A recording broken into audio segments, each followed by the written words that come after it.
Good evening, or afternoon. It is 4:37. And I would like to welcome everyone to the West End Opportunity Partnership Board meeting for Monday, March 27th, 2023. Like to call our meeting to order.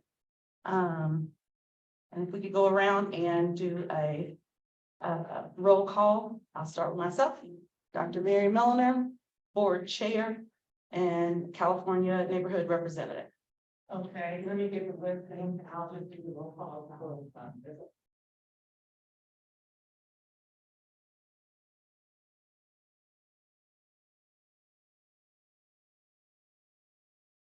Okay. Sharon Allen. J. Michael Brown. I'm here. Alicia Burns. Here. Dr. Douglas Craddock.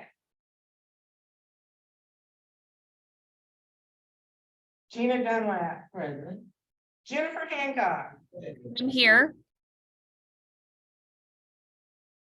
Jessica Jackson. Darlene Johnson Jones. Dr. Gabriel Jones. I'm here. June. Junior. Dr. Mary Milliner. Here. Michael Nagel. Here. Christopher Romaine. Here. Desmond Smith Jr. William Summers, the fifth. Here. Dr. Don Wade. Present. Secretary Jarena Weathers. I'm here. Gary Williams. Present. Monique Porterman, proxy for Secretary Jeff Noel.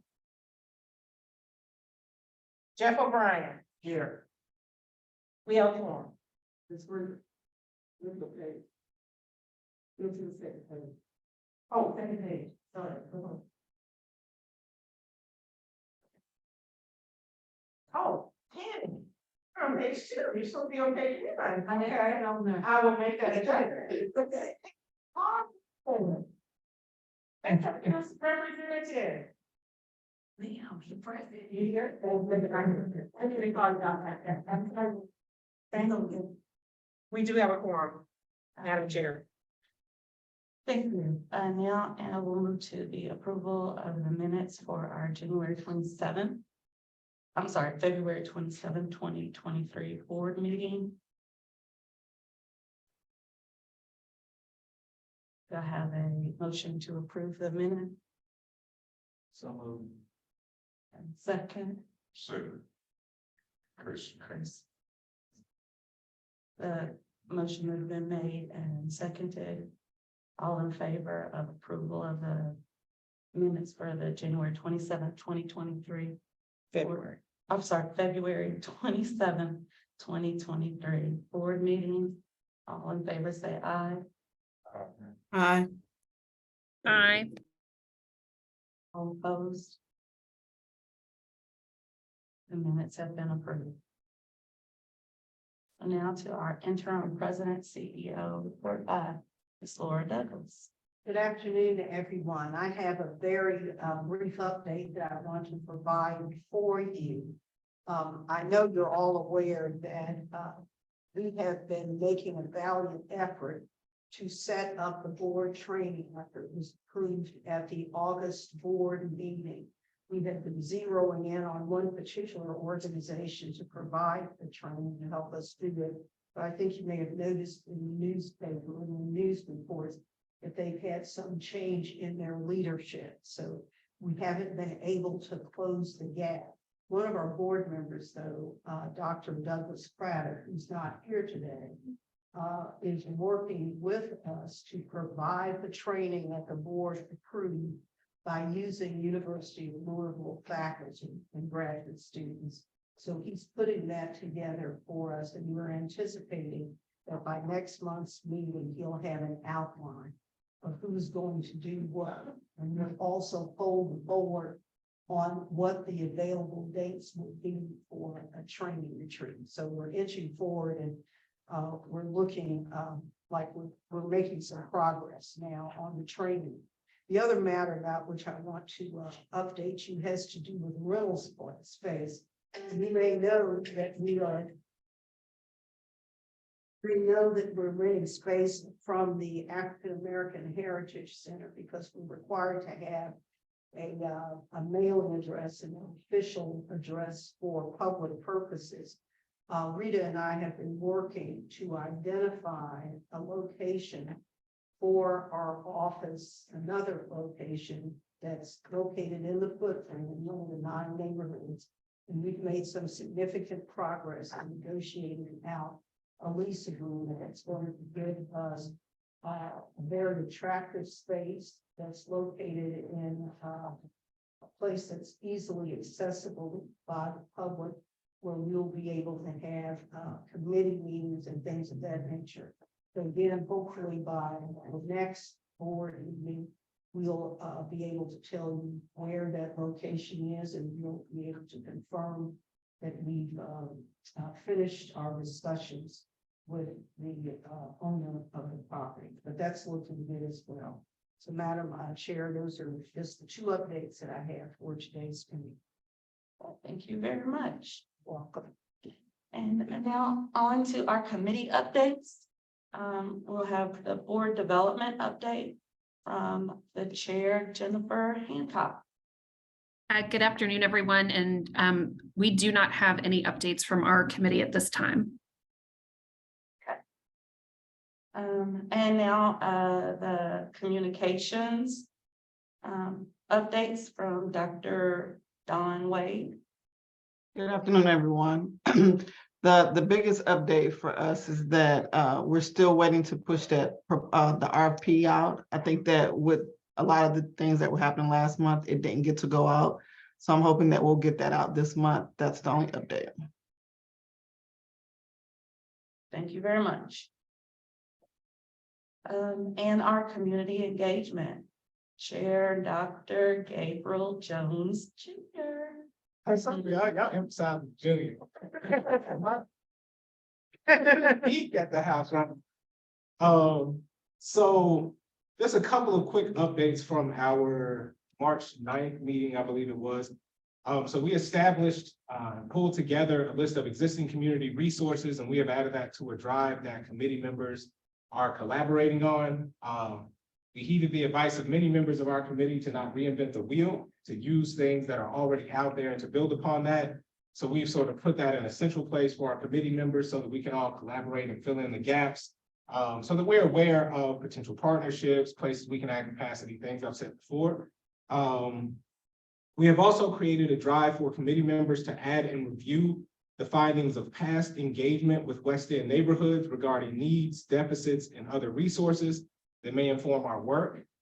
That's really important so that we are not duplicative and that we are not asking the same questions that have been asked to our neighborhoods over and over and over and over again, so that we can fill in the gaps and add capacity and be informed in the work that we're doing. And so if anybody has knowledge of past efforts of community engagement by other organizations that were successful or even unsuccessful, please share that, because those are things that we need to know so that we are approaching this from a place that is informed. Going forward, one thing that we identified in our March 9th meeting that is a high priority for our next community engagement meeting is to prioritize and refine our approaches to efficiently communicate with community members that may have questions or ideas, to make sure that we have a level of responsiveness and fidelity to community members who want to reach out to us and want to learn more about what we're doing, or even who have ideas or things that they want to contribute to what we're doing. And then the final thing is that Mike is working his magic with the test run for the West End event calendar that we've talked about in a couple of previous meetings. And Mike, if you're okay with it, I'll let you talk a little more about that because you can speak the language better than I can. So Gabe and I met earlier this week and talked about, showed him a structure that we had set up for the Portland Now Neighborhood Association website. And it's basically an exported Google Calendar.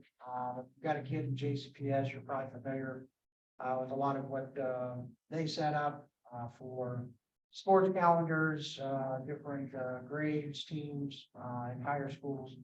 And what we've done there is use that, and then you can also set up a applet or a widget or whatever, buzz phrase you want to call it.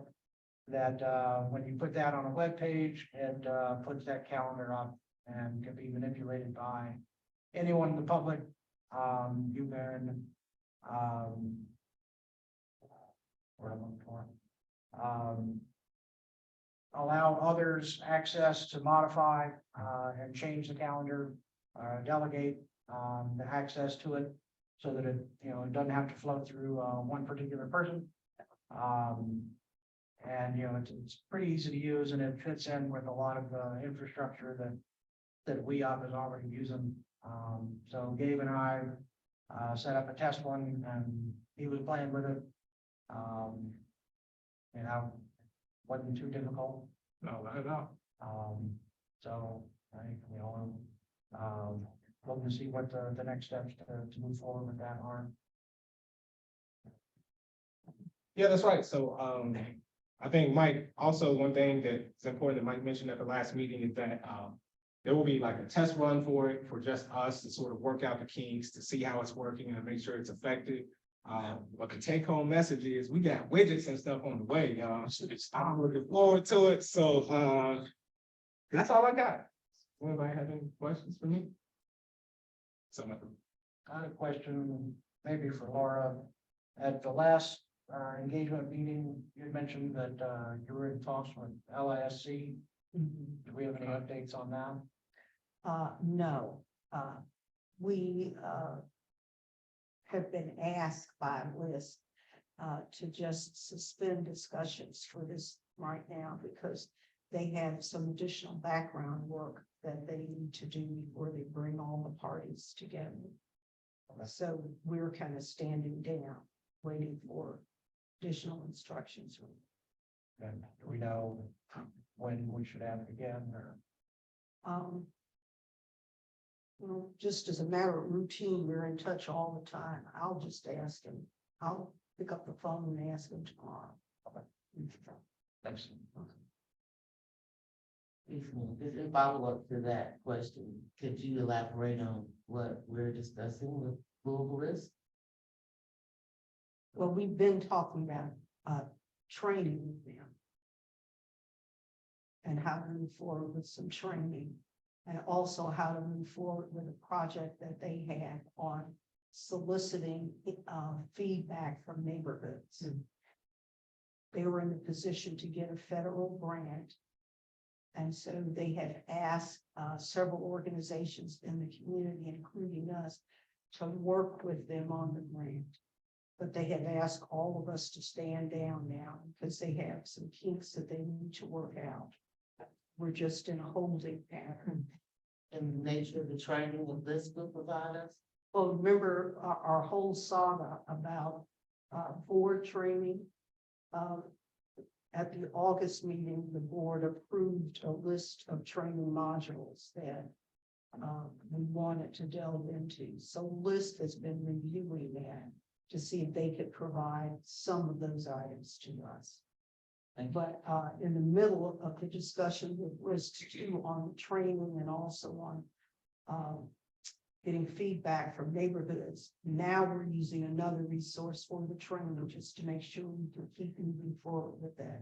And that's Dr. Craddock and what he suggested U of L may be able to do. So we're kind of running on parallel tracks to make sure we get it. Okay. And now to our financial report. The chair, William Summers, the bid. Yes, ma'am, thank you. Does everybody get a copy of the agenda? Do you mind coming up here to this? Closer to the mic.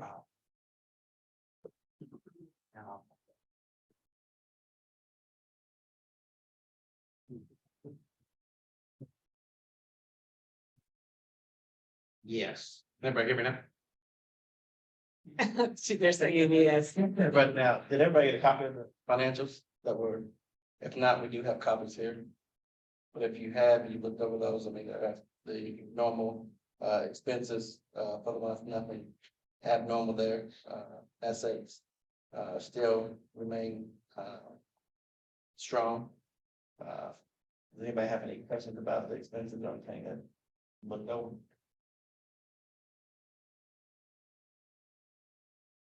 If not, is there a motion to approve these?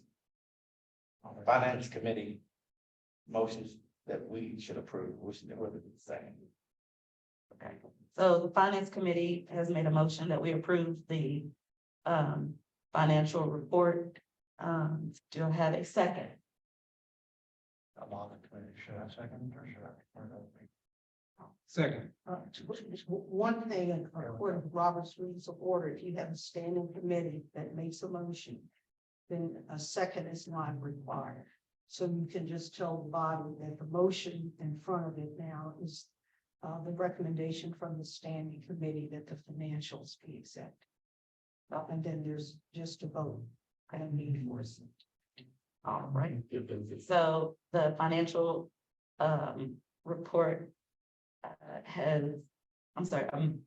recommendation has been made by the Finance Committee to approve the financial report.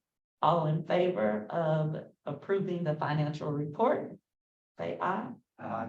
Okay. All opposed? Now, as you can see, there has also been, we need to get the 990 done. And what we have done is we've solicited, we've sent out 3 requests, and they're gonna send us back what they would charge us for us to get those. Amy currently has one of them, and we're waiting on the other 2 firms that we sent it to. We sent one to DMLO, we sent one to Tony Levy, and we sent one to Al. What's Al's last name? Al Klein. Al Klein, who did the 990 really for us last year with Rita.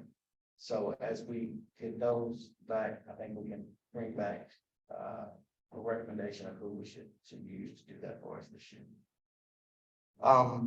The third thing that we want to really talk about is we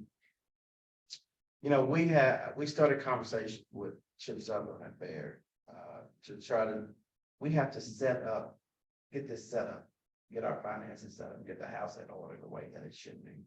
What really has been uncovered there is that, we don't have the staff to be able to do that. And we really need like a financial consultant to help us get that set up. So what I really want today, I want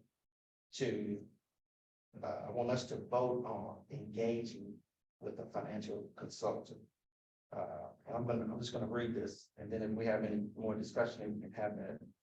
See how we move forward after that, but, we began discussions with Chip Sutherland and Baird, formerly Hilliard Lyons, regarding financial consulting partnership with our partnership.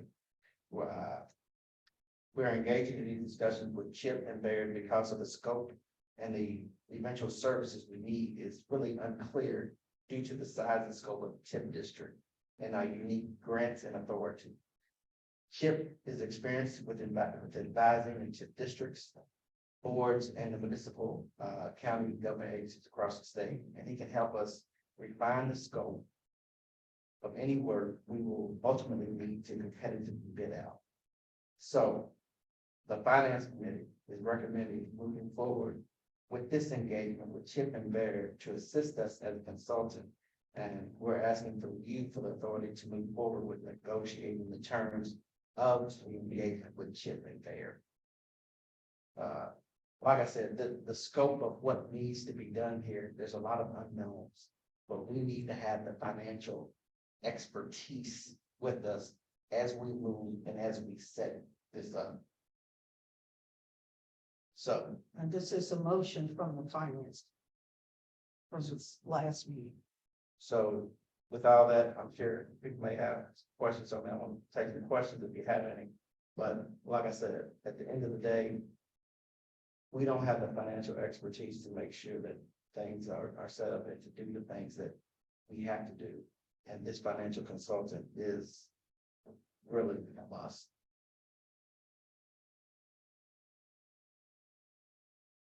It's for discussion, I'm waiting on a second.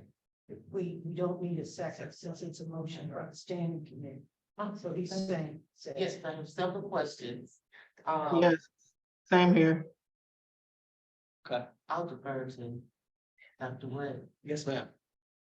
Hi, I couldn't hear everything you were saying. I know that you want to, bring in this consultant. Is this based off a retainer or an hourly based, or like, is there, some type of number that there's in mind that it would take to do the consulting to understand what is needed?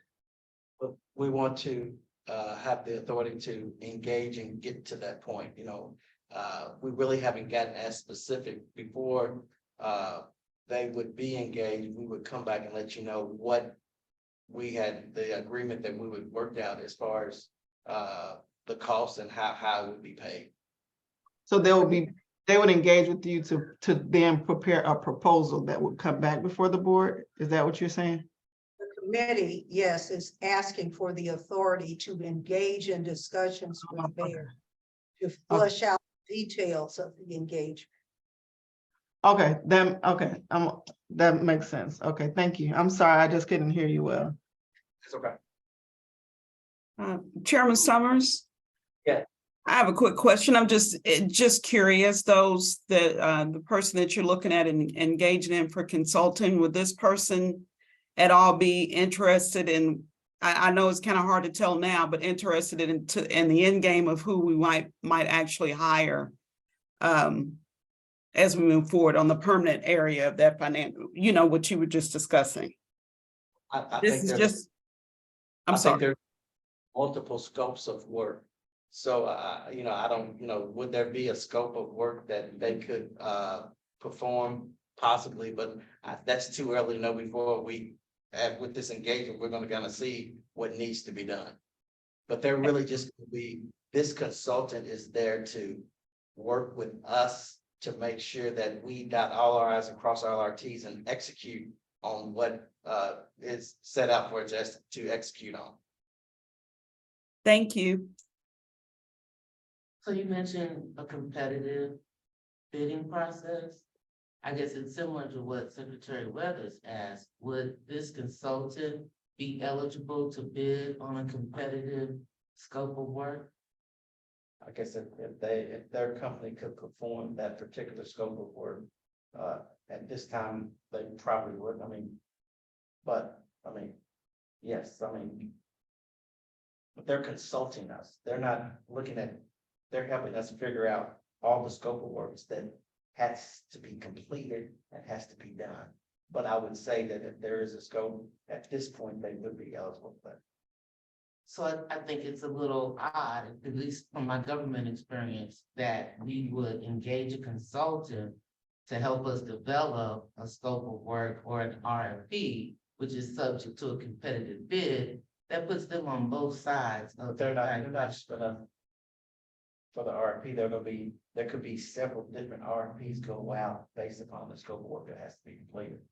But we need a financial consultant to make sure that we are setting things up properly. Yeah.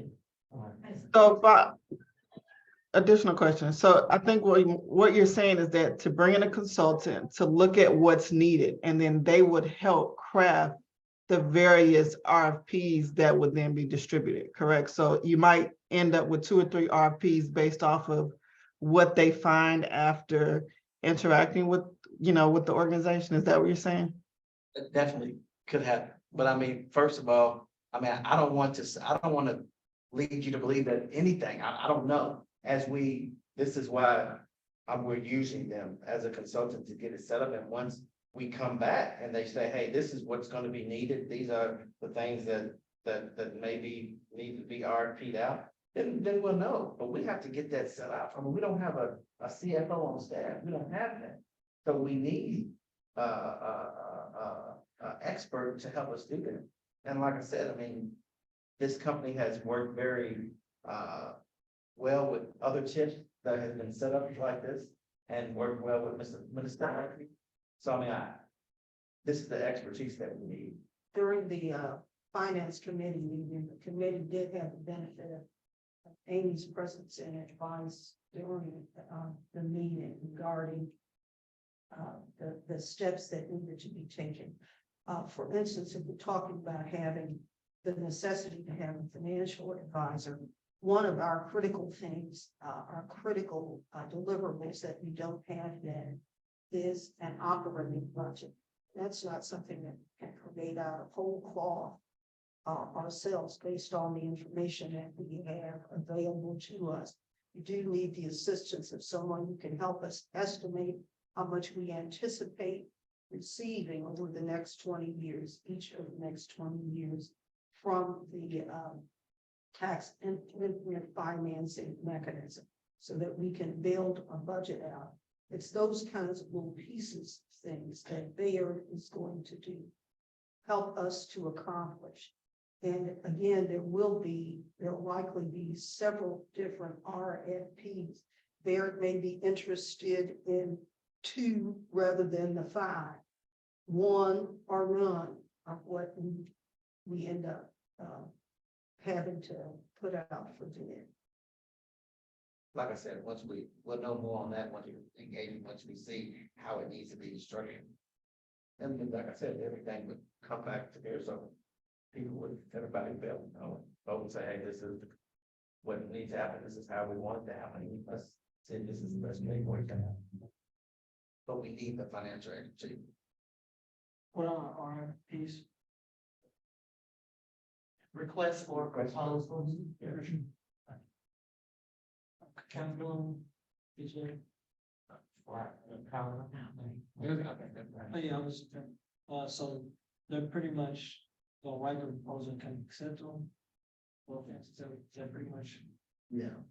They're going to help formulate the scopes of work that we need to propose for. Correct. Am I saying it right for the? Yes, and we, of course, in that whole process would make sure that we weren't running afoul of any procurement laws. Yeah, it's the question of conflicts. It's just, this is to help us get started. So if they indeed have an opportunity to bid on one or more of the scopes of work that we issue for bid, how does that not run afoul of procurement practice? That, I mean, they would be entering into this process at their risk that they might have a conflict later on one or more pieces if they could be bid. So at this point, depending on how things are constructed, we just don't know. We don't want to predict. And you mind speaking up? They're having a little difficulty hearing, or, yeah, please. Thank you. But in essence, this would be a contract, or it's not being called that because we don't have the terms yet, but almost like a contract CFO. Exactly. Is there any reason or any advantage to you all coming back after you have the terms of that contract laid out as opposed to asking us to authorize something today? I don't understand what we're authorizing today if it's not the actual contract. To enter into the negotiations to develop an agreement. Right. We're saying, look at this idea that we have about how we move forward. Does the board endorse this idea? And if so, we'll move forward. But at the point where we are issuing RFPs for each of the pieces, we'll still come back for you to approve any awards that are made. Right, I'm not sure that it's been customary in this organization to ask the board to authorize or endorse something on the front end that isn't necessarily pinned down on the back, right? Like, like say procuring general counsel. Like, I don't recall that we actually took a vote for that, right? Or there are other things that show up in the budget, for example, that exceed our $1,000 threshold that we are doing without that coming to the board for an endorsement or approval. So all I'm suggesting is I understand the need for consulting. I understand our intent to issue multiple scopes of work via various RFPs. I just don't know what we're approving today if the terms of this consulting engagement haven't already been laid out or that we know what it's actually gonna cost us to work with them to get to our desired point. Am I making sense?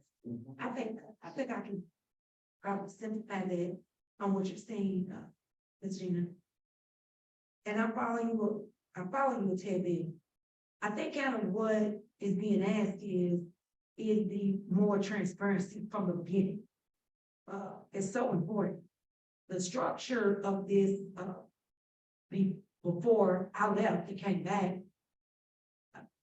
You guys are new, I really don't know you, but, I think that maybe things need to be voted upon and just say, hey, guys, this is what we need to move this forward and give maybe an explanation on why.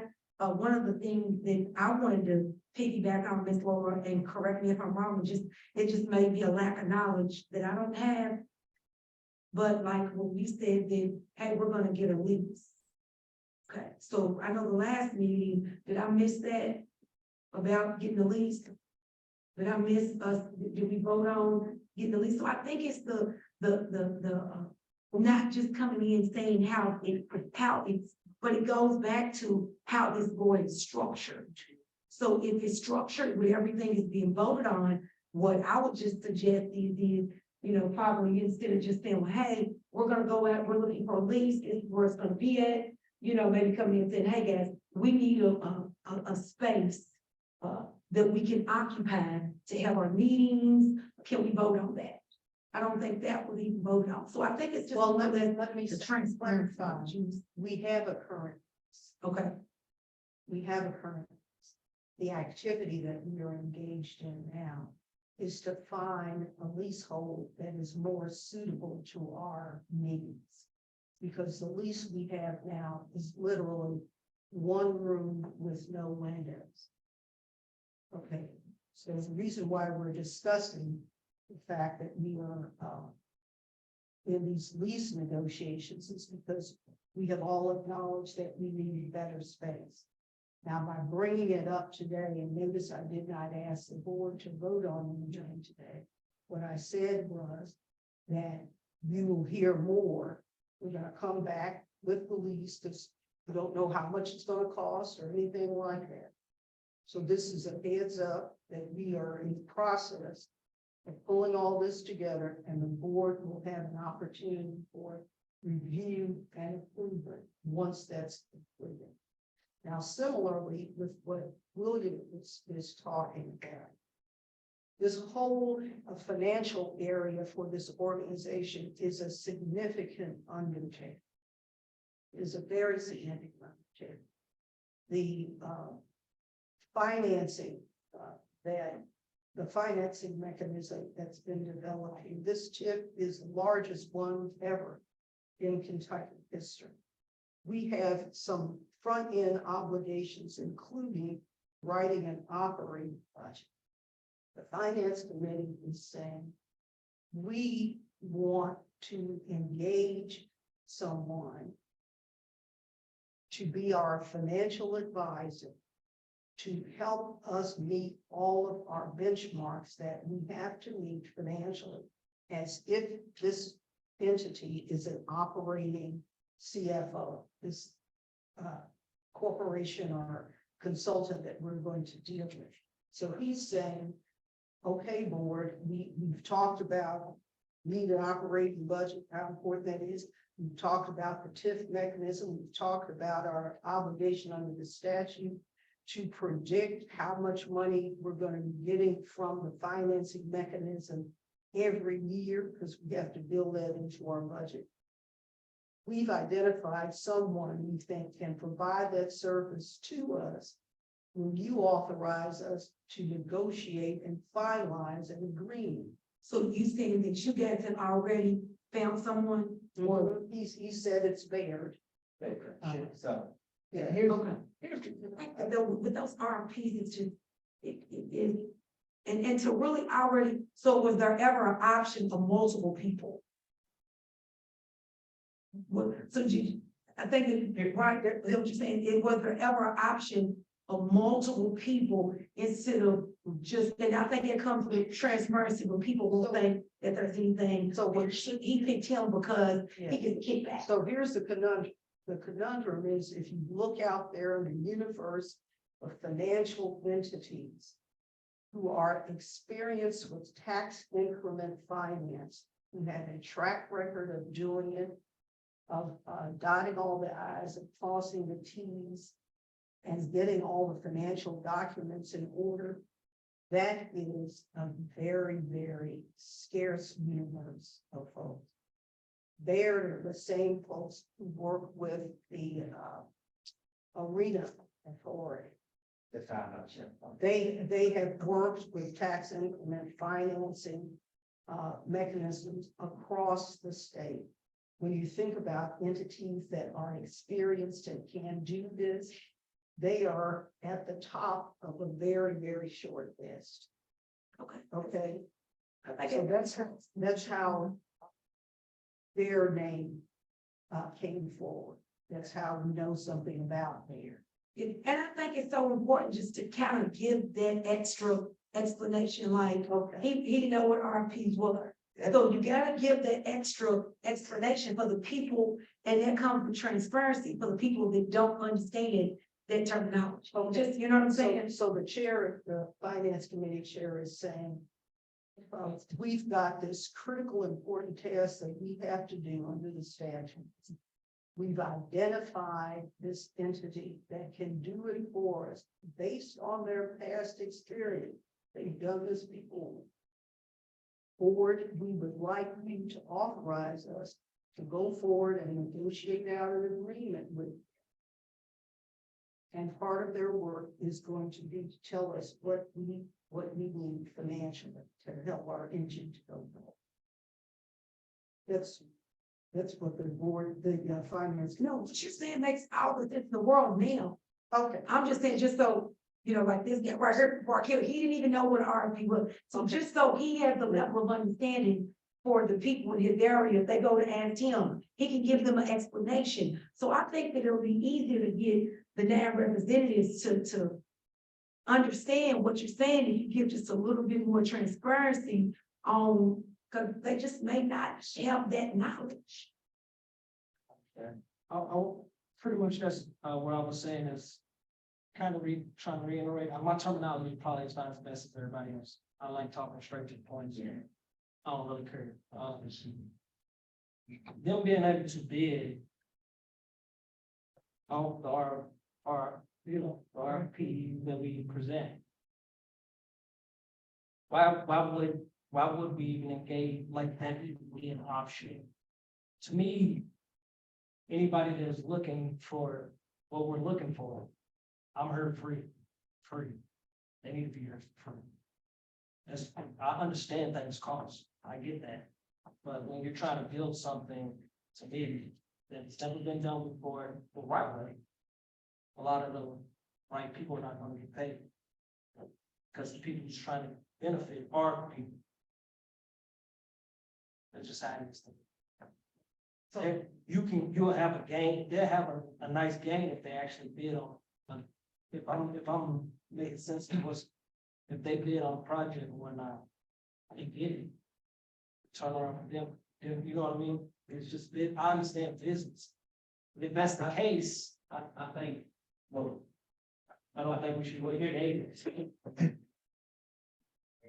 Actual consult to get it set up. And then some of the questions you have, we'll see, but I think it's too early to say that's gonna be an issue yet. But we definitely need to get this set up the right way. That's our responsibility. And we don't have the expertise with staff and in here to do that. So we have to engage with the financial. So, and then as it evolves as far as RFPs, then the question, we still may have some questions there. In this process that the finance chair is asking you to authorize to go to negotiate out those terms. After if you authorize him to do it, he's going to come back and tell you what Mayor wants to do with, what the term of the agreement is going to be, what the deliverables are. All of the terms are going to be laid out. Cost. Yeah. So you get a chance to see that See, Lane. and from their point of view, they may in fact be looking at it in the same way that you are, possible. That cost is not that big a deal for them. Hopefully so. Okay. They're not understanding, like, See? they already making. All of us could probably use a check on it. No, wait, that's it. Trick and all these other, no. But today, if. Nobody, Right. so not all of us don't have the expertise to set this up. Yeah, but if you authorize the finance It's committee, been trying to run this, hasn't ran it good, as you can see. if, We haven't been told at all, if and I you, listen to the people. if you, authorize the finance committee today to, negotiate with Bayer, they will come back and tell you what the terms and conditions are before you sign up.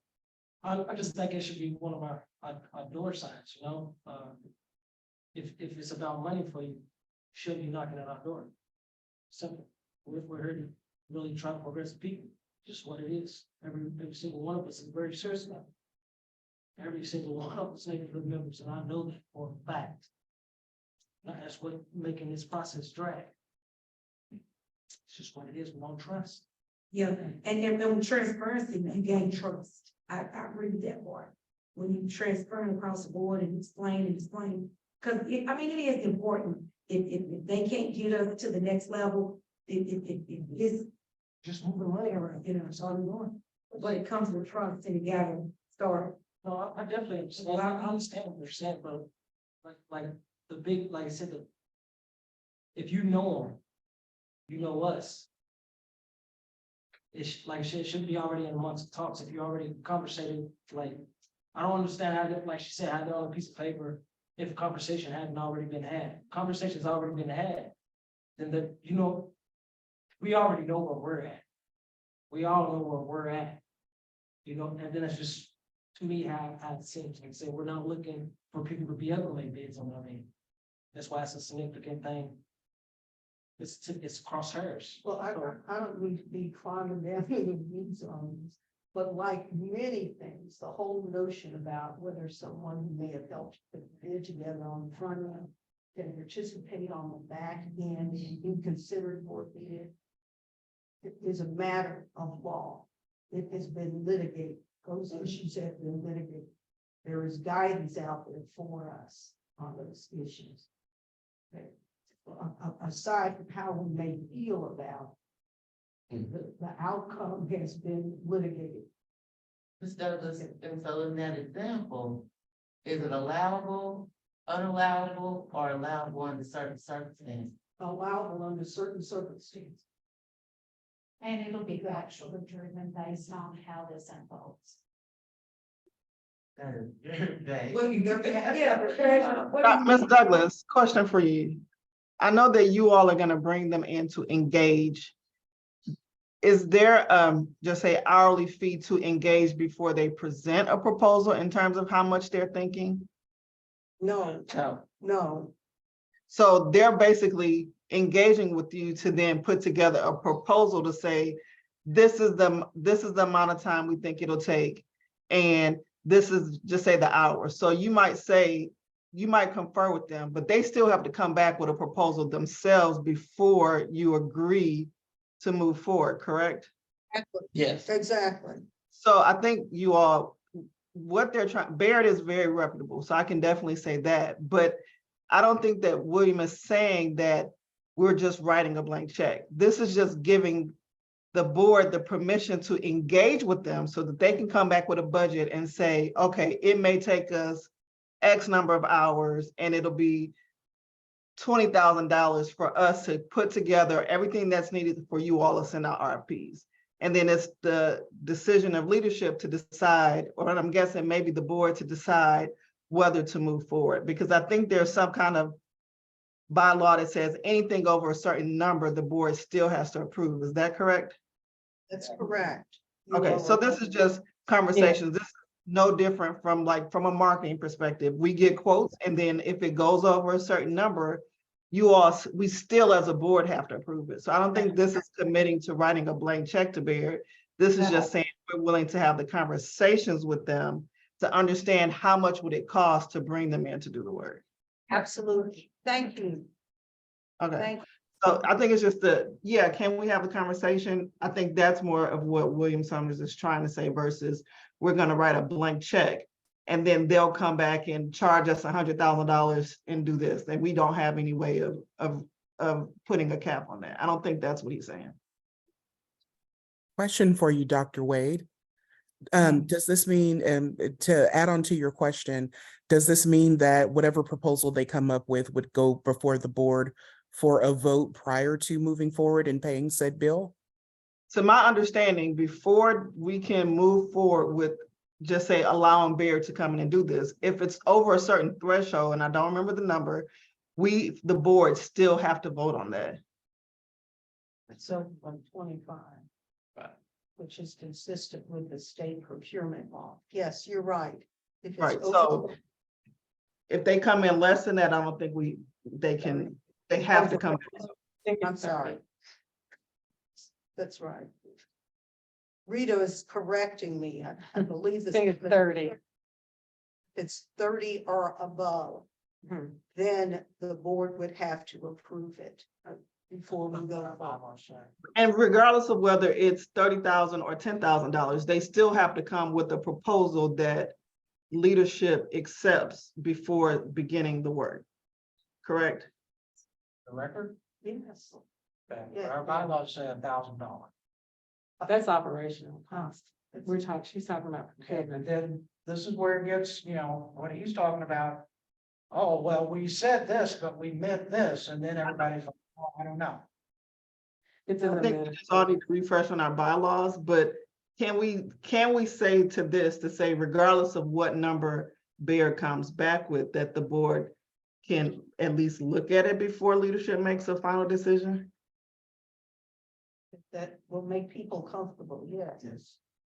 Yes. Yes. Yes. That's more logical to me than, writing a blank check even up to 30. But with that, I'm sure this is a very professional organization. So they're gonna come with the quote of what they expect for hours. We can always ask them for, it usually comes with a proposal. So examples of past work and other things to allow there to be more comfort. I don't think it's just gonna be an email to say that it's gonna cost X number of dollars. There will be some proof points and a plan in terms of how they plan to attack it. But I don't think that that's unreasonable. Definitely. Okay, now. Can I suggest a vote on this proposal? Oh, we don't, yes, we do need a vote still. Yes, can I suggest a vote? Does it need to be restated? Yeah. We read it again. So can I make an amendment? Can you let him state first what his motion is before we do to? I'm sorry, Madam Chairman. I'm sorry. That we engage in discussions with Chip and Baird, because the scope of work of the eventual services we need is unclear due to the size and scope of the TIP district and to our unique grants and authority. Like I said, Chip is experienced in advising TIP district boards and other municipal, county, and government agencies across the state, and he can help us refine the scope of any work we will ultimately need to competitively bid. And so the Finance Committee recommends moving forward to engage with Chip to assist us as a consultant. And we're asking you for authority to move forward in negotiating terms of this engagement with Chip and Baird. Okay, so the authority to engage is contrary to what Dr. Wade suggested, that it's going to come back to this board to be voted on once it's been negotiated.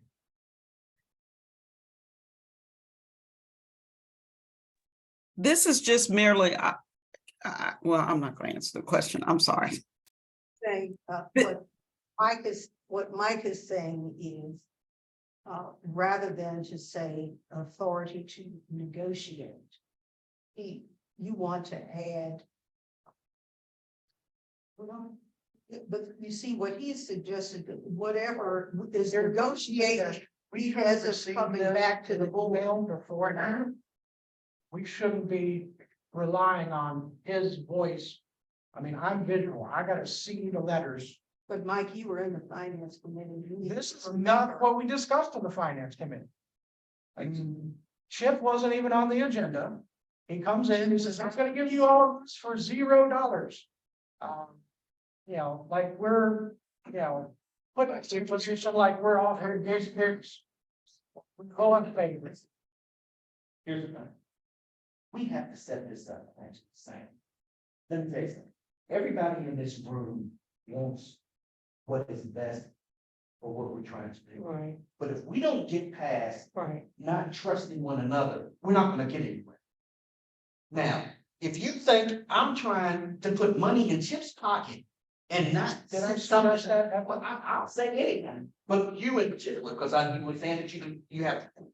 But if anybody thinks that, then we're not gonna make it anywhere. So at the end of the day, we gotta have the professional people that we need to set this up so we can execute and get the outcomes that we want.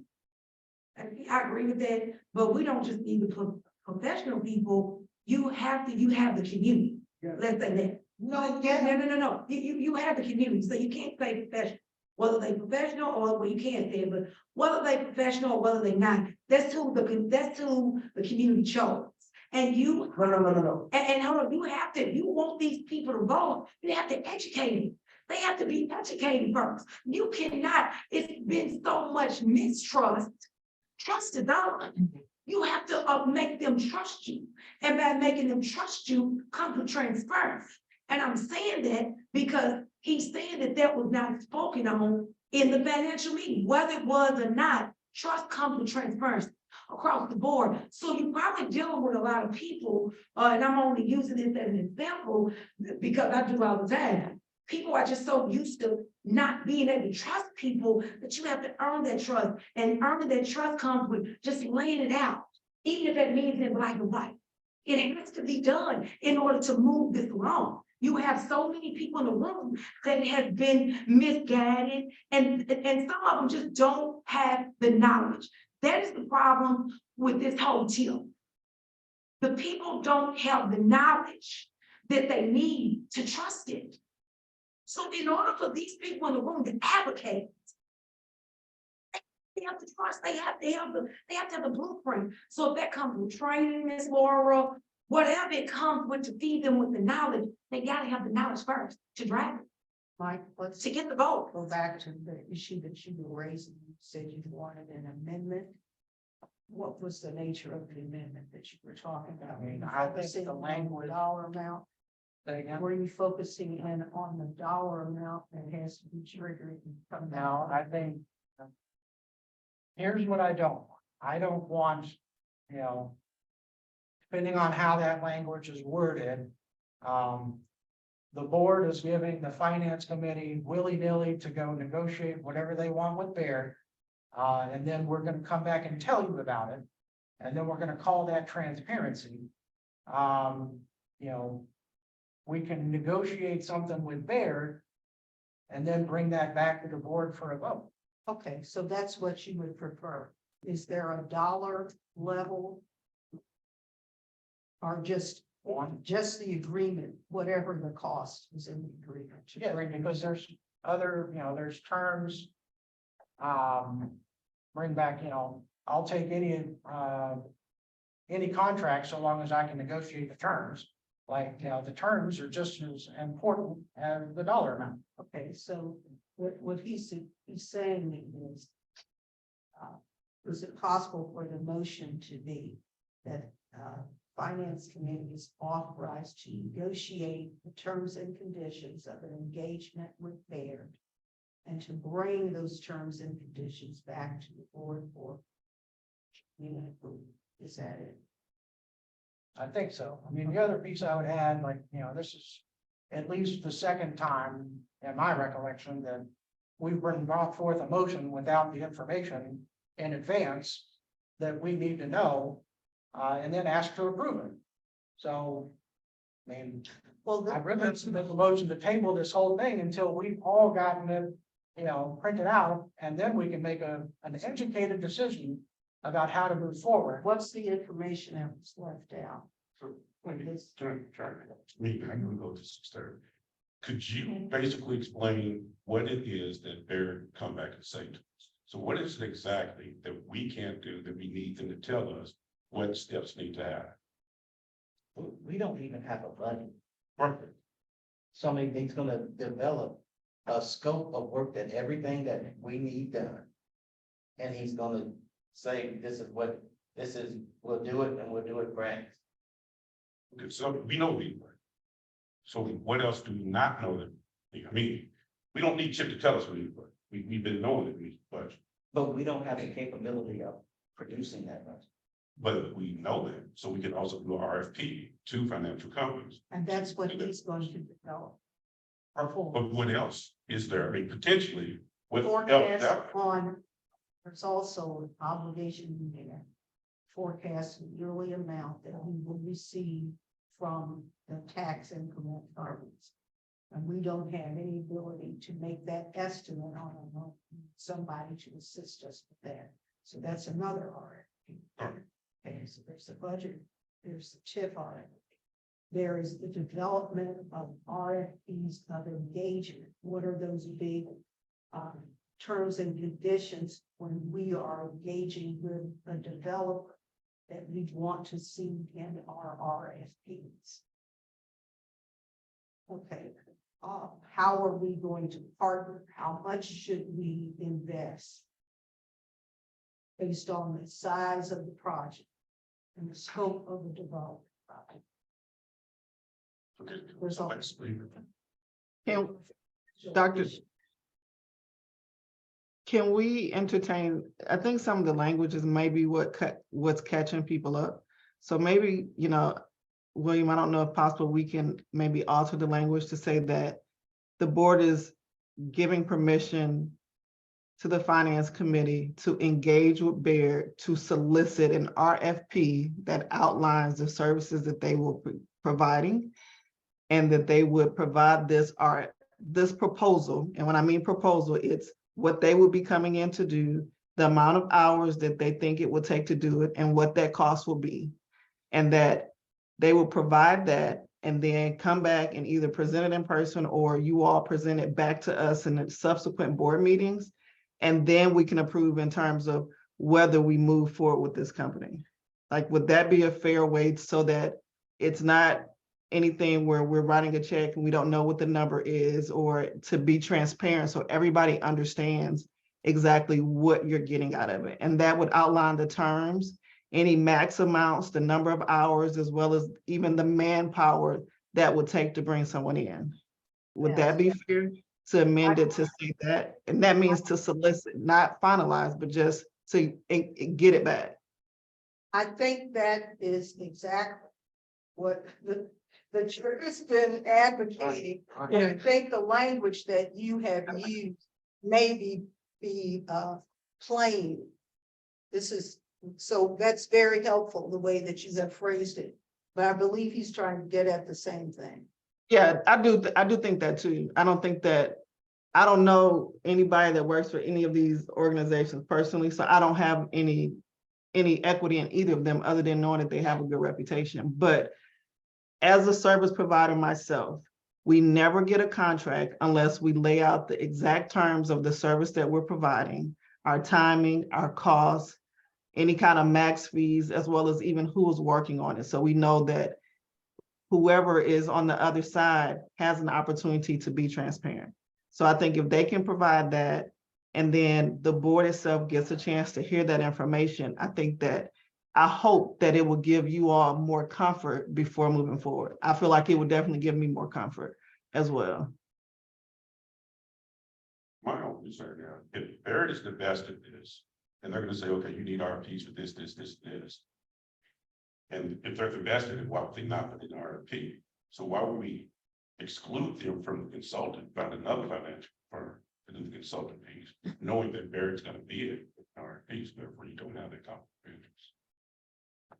I think we're getting into a lot of questions that we don't know the answer to before we get what they can do. I mean, I understand, but let's just, we gotta get to that point. I understand that, but if they're the only person that can do the consultant, if we know that they're probably gonna be the person that would go in on RFP. Under procurement law, if we make the determination that a sole source is the best way to go, the board will have the authority to do that. Not everything has to be bid. I think that's part of what they're trying to get to, is to figure out what should and can be bid and what parts it's best to go for a sole source.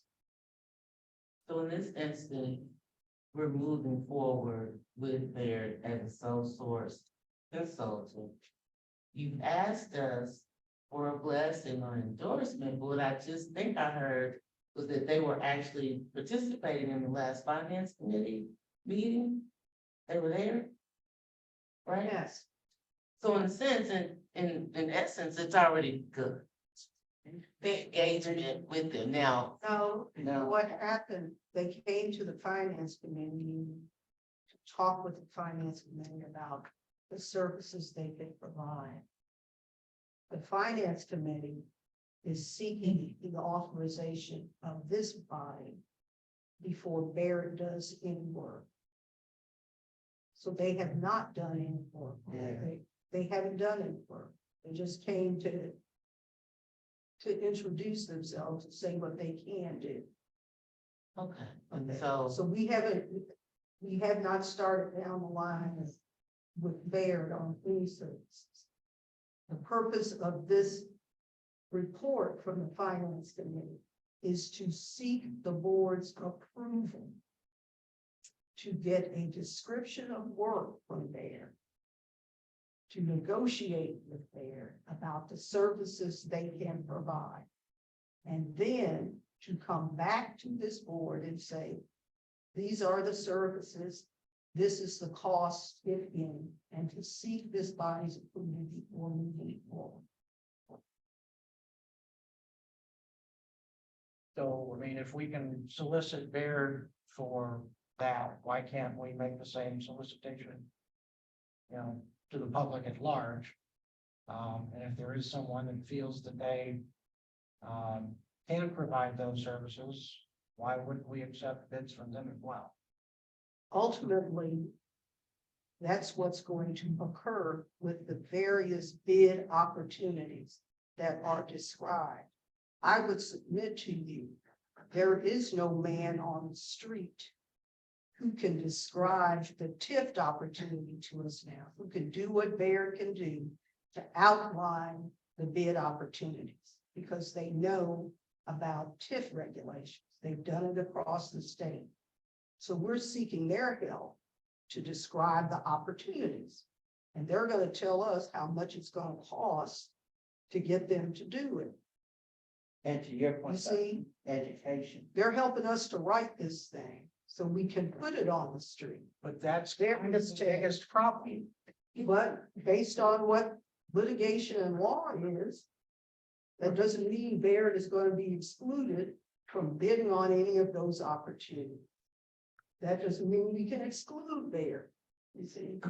But I think also that they can help educate because they understand it and they can put it in layman terms where everybody can understand. But So- that's what you advocating for, because you know that. Mhm. You know that, that's why you sure. But that's probably why it would have been easier had it had been probably put in paper, discussed. You know, so we got somebody from the finance committee saying he didn't know nothing about it. So you know, it probably, you know about it, like, okay, it's what we need, hands down. But he came in and told us what he can do Oh, okay. to the finance committee. So that's why I felt comfortable Oh, okay. bringing it. Okay. Okay, Okay. you know, Yeah, okay. everything. So you thought y'all was all on the same page you left there? Oh, okay. Okay. Gotta be educated. So it's a lot of conversation. We're kind of going in a circle. I feel like going in a circle. And William kind of helped me out. I'm going to kind of slow it down just a little bit. The reality is we don't have any financial policies, procedures, outlines, breakdowns, budgets. We don't have a direction to go into, documented direction to go into.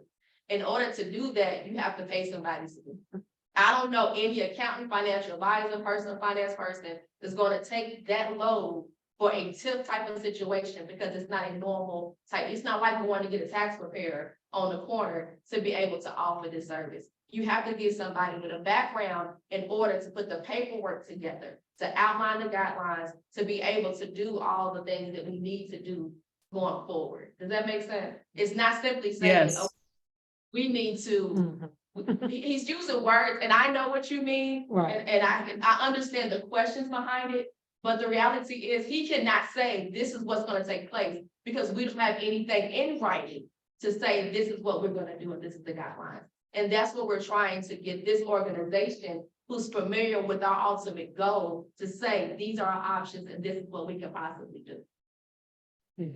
If I could see back on what she just said, the exposure to this board and to this organization for him bringing back a recommendation is zero. Zero. So we're obtaining information that is needed at no risk to this organization.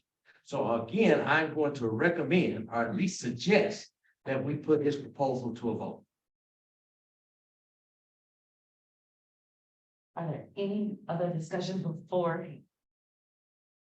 Okay, so it has been recommended by the Finance Committee that we move forward with negotiations with Baird to, As financial. as a financial consultant, To have them bring back a proposal. to have them bring back a proposal. Yes. All in favor, say aye. Aye. All Aye. opposed? I, Okay. Yeah, you gonna do a roll call vote? Yeah, I would prefer to do a roll call vote. Okay. Okay, I'm gonna do a roll call vote, going down the list. For those in attendance, and I'm gonna call everybody's name just in case somebody popped in. But Sharon Allen, I have her not attending. J. Michael Brown, Aye.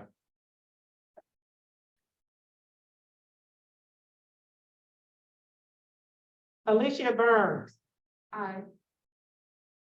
Dr. Douglas Craddock, Gina Dunlap. I abstain. Oh, I'm sorry, I was thinking Jennifer Hancock. I was looking at the, okay, all right. Jennifer Hancock, sorry, I'm having to stay off camera because of connectivity issues, so hopefully everybody can hear me. I'm an I vote.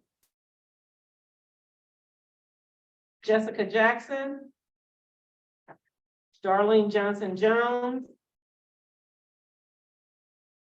Dr. Gabriel Jones Jr., You good, listen. Dr. Mary Milliner,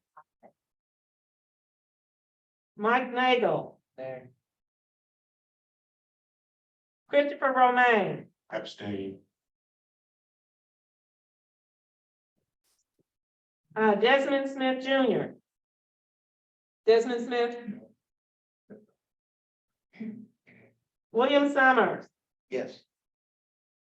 Dr. Don Wade, Yes. Secretary Jarena Weathers, Aye, yes. Gary Williams. Yes. Okay. Let me add those up. Nine, First two, page. Did I miss? Wait a minute, nine. wait a minute, because she's on page 2. Tammy Hawkins. Huh? Tammy Hawkins, you're on page 2. I didn't want to forget you this time. Which, which, I know, I already did attendance. I'm voting person. Oh, okay. It's 9 yes, 2 no. Okay, thank you. I don't have to add it up. So the motion, See, did you get the total? 9 yes, 9 yes, 2 no. 2 no, and 2 abstentions. The vote carries. It's not a vote. Well, not a vote, but. Okay. 9 yes, 2 no, 2 abstentions. Thank you. So the motion passed. But we're gonna bring this back. And I'm just gonna say, it's gonna be, like I said, we want everything to be transparent, because we want people to understand. Because this is good work that we're trying to do. But again, I go back, and we gotta trust each other. And I know, and we gotta be educated, and I wanna bring in and make sure that we have the right folks that can educate and make sure everybody understands. But at the end of the day, we still gotta trust each other. At the end of the day, that's what we gotta do. If we don't get that right, we may not get this. So I'm just saying, and look, I understand that people may not understand, and I understand that people, may have some questions, but at the end of the day, look, we all in here to accomplish the same thing.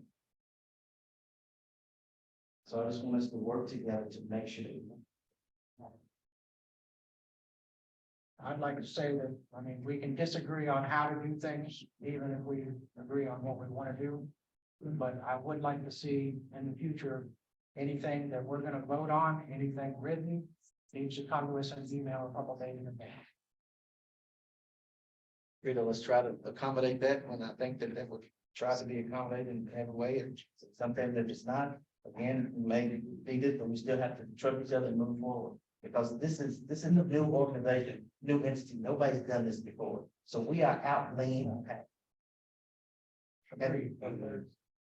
Yeah, I think a better process for how it can be done. Thanks. Chair, may I just say something on the, and maybe I can improve upon that, but, I never get any questions in advance of the meetings. So when you see the agenda and you see the votes that are coming to the table, if that is an issue for anybody and you have a question, please reach out to me or to Laura. And then what we can do is work together as an organization, because if one person thinks it may be helpful for you to have more specifics on that, it may be helpful to somebody else. But the agenda comes out and Let's make the assumption from the beginning that send everything out to everybody. I do, the agenda goes out to everybody. This was not. But if you have questions, yeah, if you have questions, I'm just opening the door for any board It's a member lecture. to communicate with me. Okay, thank you.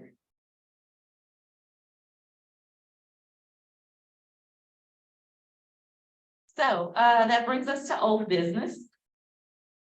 But any older business, Madam Chair. Yes, Ms. Dunlap. Thank you. So I just had a couple of questions, many of which were sort of touched on addressing that last, robust discussion that we had. Considering like training and I guess the status of our procurement policy. But from old business, I'm wondering, about the status of our executive search. Ms. Douglas has been serving, mightily for quite some time now, I think since last June or July. And, pardon me? I would say anything. Oh, okay, I'm sorry. And I'm wondering, one of the primary, charges for the interim was to find us a permanent placement. So I'm wondering where we stand on that, or what sort of the expected timeframe is, moving forward with that. I think everyone is aware that we have not started a search for a permanent replacement or a permanent president and CEO, because that would require establishment of a search committee by the board chair, and several board members would be served. So the process has not started. Recall that when I first assumed these duties, one of the things that I said was there were some rudimentary things that we needed to do as an organization before we offer up ourselves as an employer to someone who may want to move their family to Louisville to take this opportunity. So part of that is to do all the touch bases that we're required to do by statute. And we're still in the process of doing that. That's why I've reported on the board training, what's happening with the board training. I also said earlier that our current place, our current address is one single zone. So we do need to find a better location one that's inviting to the public and also suitable for a permanent person to come into work. And so we're hearing more about that. There's some rudimentary things we have to do, including this budget development, the operating budget development, which the finance chair was talking about today. So we are a ways away from being able to convene a search committee and offering ourselves up as ready for a permanent president and CEO. At the risk of being, well, let me just say this, one of the analogies that I've used, and it may come across as a little sexist, is the bride has to get dressed for the wedding. The bride is not ready. We are not ready to offer ourselves up to anybody for a permanent position. We've got a lot of work we have to do. I had anticipated that it would take like a year, but the year is rolling up quickly. But let me assure you, I want to have a permanent president and CEO because I'm retired and I'm a granny. I would prefer to have the majority of my time with my grandchildren. So let's continue to methodically get these things in a row that we need to do. And then the chair be in a position to name a search committee and then the process can get started. Okay. Question on that, do we have to, the work that Baird is doing is gonna come back with an operational budget, not just for the organization, but across an operations team? Does that have to be finished before we can even start the search? Because I'm guessing that that would allow us to set what a salary should be based off of what an operating budget should be. Is that true? Absolutely. So in order for us to even get to the point of looking for a CEO, we have to go through these steps to identify the positions that are needed within WeUp. Yes. That's why all of these things are so critical. I have a quick question with it. I don't know if I just didn't remember or not, but so who said there is no budget, correct? That's No right. budget, There's right? no operating. No operating budget. So.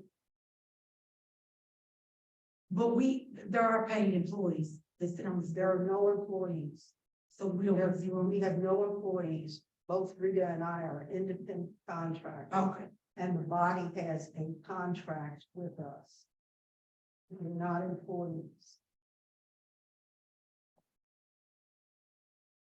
Okay. So the independent contract.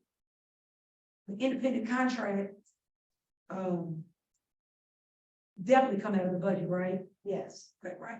So, And if you, on a monthly basis, like for instance, the budget review that the finance started to report out with, there, you'll notice the payments that are made to both Rita and to me on a monthly basis. They visited there and that. so anything that you need, or we needs or whatever, that also, how does that go? Like, did that go?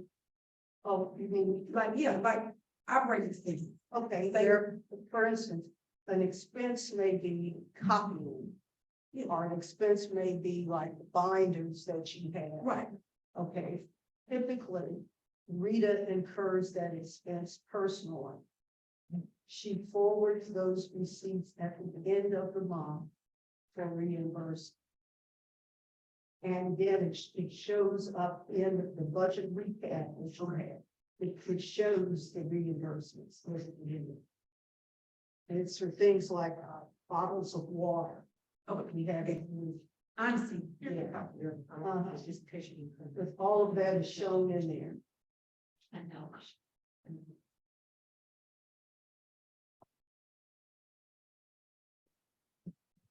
Any other, Yes, Madam President, there were a number of, I guess, outstanding items that we were reliant upon state government to provide us in advance of activating the TIP. I think we had explored having a memorandum of agreement or understanding with them, providing some of the data.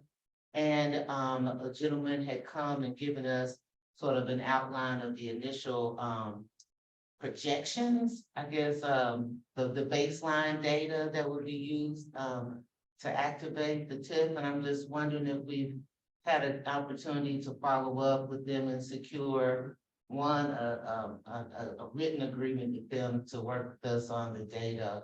And if they are anywhere near completing their initial analysis, given that this is the largest TIF in Kentucky district. For clarification, the statute requires an interlocal agreement with the city of Louisville. It does not require an interlocal agreement with the Commonwealth. During the discussions about the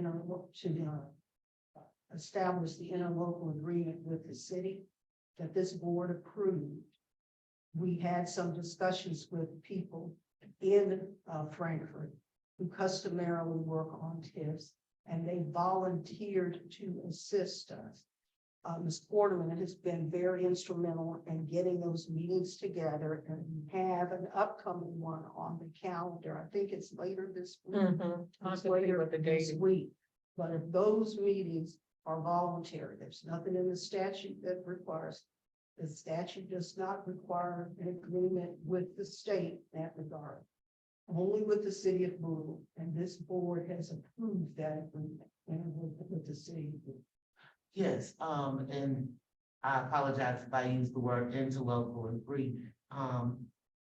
But I believe in our discussions leading up to the adoption of the interlocal agreement, because Louisville Metro was unable to provide certain key critical data, it was our expectation, I think you all agreed, you're shaking your Yes, head. I have still been in communications with counsel for the Department of Revenue, and they are working on written agreement to document exactly what you're talking. Thank you. Anything further on old business? Okay.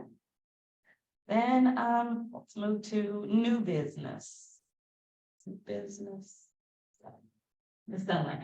Yes, recently, I guess last week, I came across a WDRB news item about the House Bill 313, which the headline and the byline on their website was that the Western Opportunity Partnership, there was new legislation regarding this. And from what I understand, reading into that, an amendment was made to KRS 65, saying that if there were board seats or designated board members that were either unwilling or unable to serve, that we would have the authority to nominate and appoint alternative board members. And so that did come as a bit of a shock to me to see that in the paper. But apparently the governor signed this piece of legislation on Friday, the March 17th. So I didn't know if there was any discussion about how that came about or what we as a board plan to do with it going forward. That is noting that we have, I think, at least 3 vacancies, one from the Federal Reserve Bank of St. Louis, one representing philanthropy, I guess the backfill for Mr. Kaplan, and then the Global Urban League. I would say that we have 2. The one from philanthropy is going to be filled. They have not expressed an unwillingness to participate. Okay. And yes, we are aware of the legislation. We've had discussions with council about it. The governor has signed it into law. I think it's going to be. It doesn't have an emergency clause, so It's it's just just June. effective until mid-July. Or early, late June, actually. It's the short session. So it'll be late June before it's effective. So the board couldn't take any action to fill those seats until the statute is effective. And we would expect that by July. It's 90 days after Okay. the end of the session, which is March 3rd. So, in 90 days. Thank you.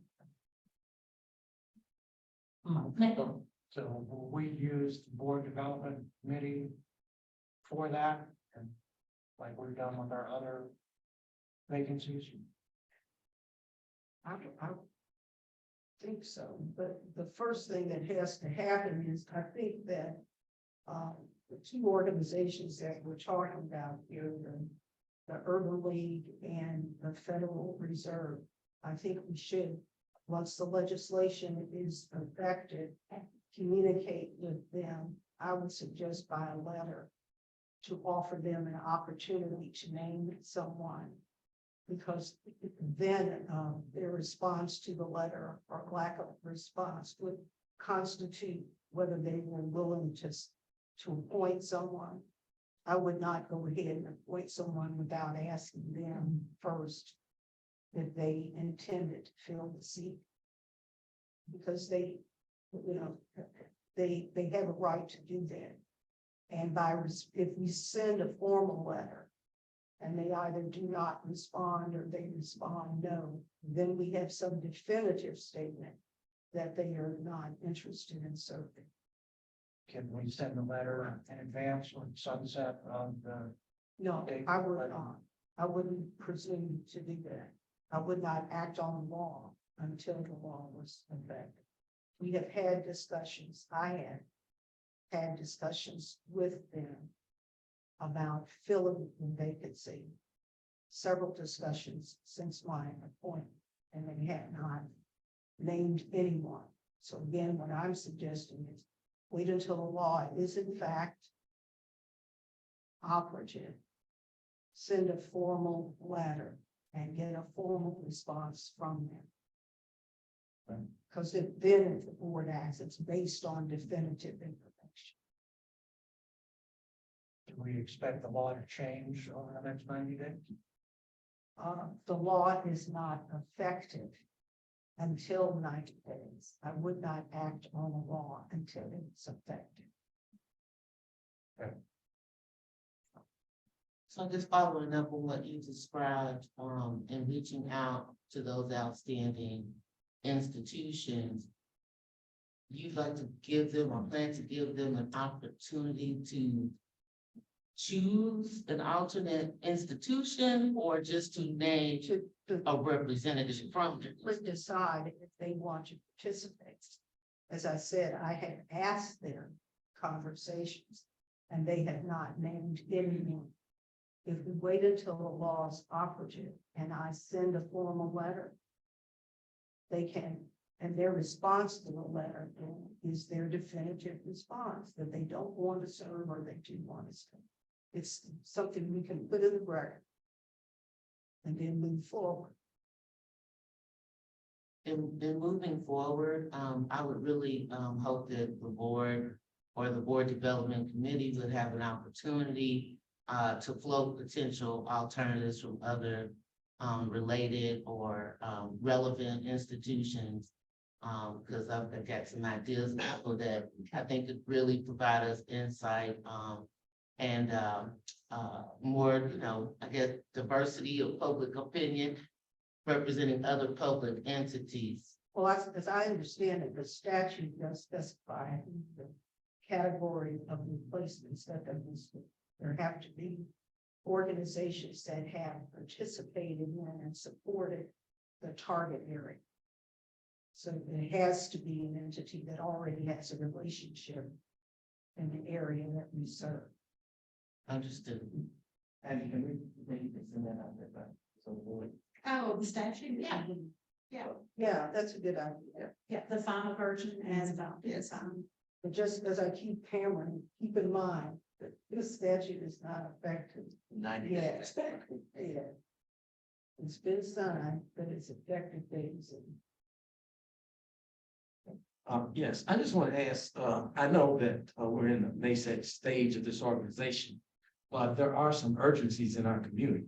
So my question is this board prepared to have maybe an organization, an individual come in with a proposal for some things that they'd like to see addressed immediately? Are we in that position now? Well, I think you've asked that question before. I think for this body, it's important for us to be on the same page about what are the criteria that we will be looking for. What kinds of projects do we want to support? I think we need to hammer that out before we begin to announce support of any project. But at the same token, I do not think that it's inappropriate for us to educate ourselves about opportunities that are out there on the horizon. How do we go about doing what you just? For instance, with I could talk about the Russell neighborhood, people in the Russell neighborhood are like going gangbusters. They are planning low and moderate income housing development. And they picked a site and everything. I think it makes sense for us to hear from them about what they had in mind. I think we do need to educate ourselves. But before we decide which projects we're gonna support literally, I think we need to come together as a body, decide what criteria we want, and all of us be on the same page. How do we go about doing it? That's part of the training that the board approved in August. That's part of that process.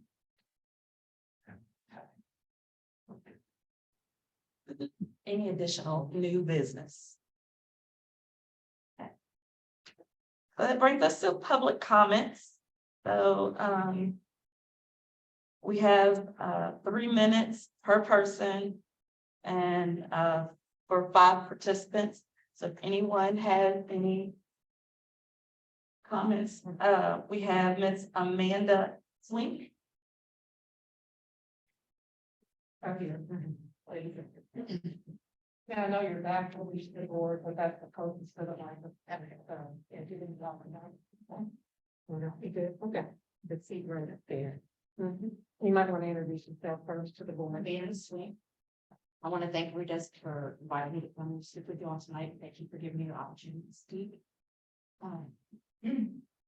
So I am trying to open up a WIC only store in West End Bowl. I mean, stand here, come back here, you can come back here. My back, That's right. You don't mind standing? The mic is right there. Why does this cord right here? Guys. I'm not good at speakers. Ma'am, would you mind to start over? Yes, my name is Amanda Swink. I'm trying to start a WIC only store in the West End. I've got a little brief discussion about what I plan to bring to the table. My problem is the funding opportunities that are in Louisville. I have accessed and researched just about every funding source, from grants to scholarships to private entities, and I'm not getting any luck. So I'm here tonight to see if you all had any other ideas on where I could get some guidance to open up this store to end the food desert area. I'll just read you what I wrote up last night. It says, access to healthy food, fresh food is a fundamental right and should be available to everyone regardless of their social economic status or geographic location. Unfortunately, for many people in the West End neighborhoods, the lack of access to fresh foods, affordable food is a significant challenge. The well-known food desert residents often have limited access to grocery stores and supermarkets that sell fresh produce, meat, and dairy. One potential solution to this problem is the creation of our Quick Store, which is a WIC-only store in these neighborhoods. WIC stands for Women, Infant, and Children, a federal assisted program that provides nutritional assistance to low-income families with young children. WIC-only stores that specialize in selling only WIC products, such as eggs, vegetables, milk, and whole grain bread. The benefits of establishing the WIC-only store are numerous. First and foremost, these stores would ensure that low-income families have access to healthy and nutritious food options. The studies have shown that food deserts are associated with poor nutrition, high rates of obesity, and many other health problems. The WIC-only store could help address these issues. Additionally, our Quick Store would promote substantially by sourcing our products from local farmers and producers. By working with local suppliers, we could reduce the carbon footprint and support the local economy. This would also help address issues of food waste and reduce transportation costs associated with shipping foods. WIC-only stores could provide education and resources to our customers on healthy eating habits and cooking techniques. Many families may not know how to prepare healthy meals. Our quick store would offer cooking classes, nutrition workshops, and other resources to help families make the most of their food purchase. Our quick store would also serve as community gathering spaces. These stores could provide a safe, welcoming environment for families to shop, socialize, and access additional resources such as health screenings and social services. This would help to build a sense of community and promote social connections, which are essential for our overall health and well-being.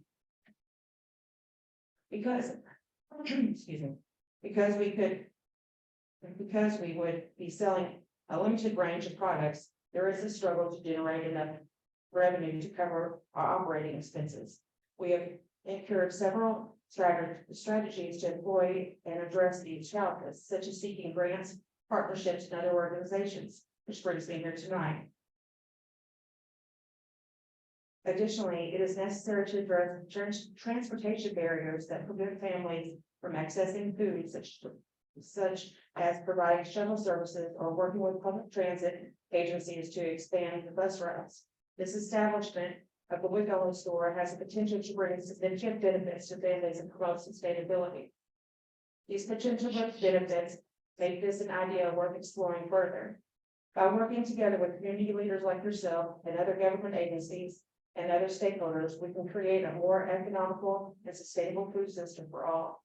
I'm here this evening to ask for the knowledge and guidance to the community resources available to support initiatives aimed at promoting healthy food and access in our neighborhoods.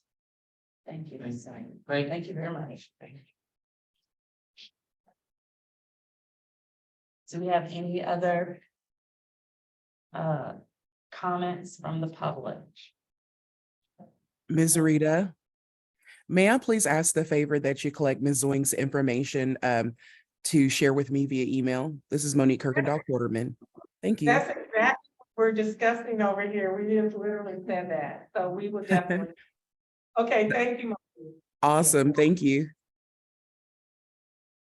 I don't know if there's any additional speakers in the queue online, but I do want to acknowledge Raul Cunningham, president of the Louisville branch of the NAACP, is here with us this evening, and maybe invite him to say a brief hello to the board since you're joining. Hello.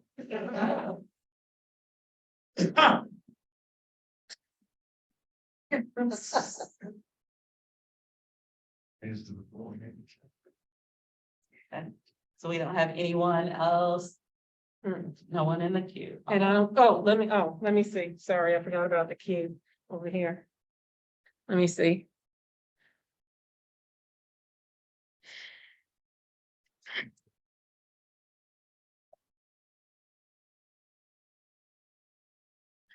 No, I don't have any hands up.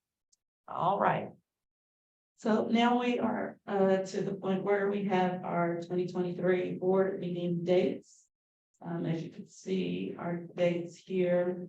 So our next board meeting would be April the 24th. And you can see the dates that we have.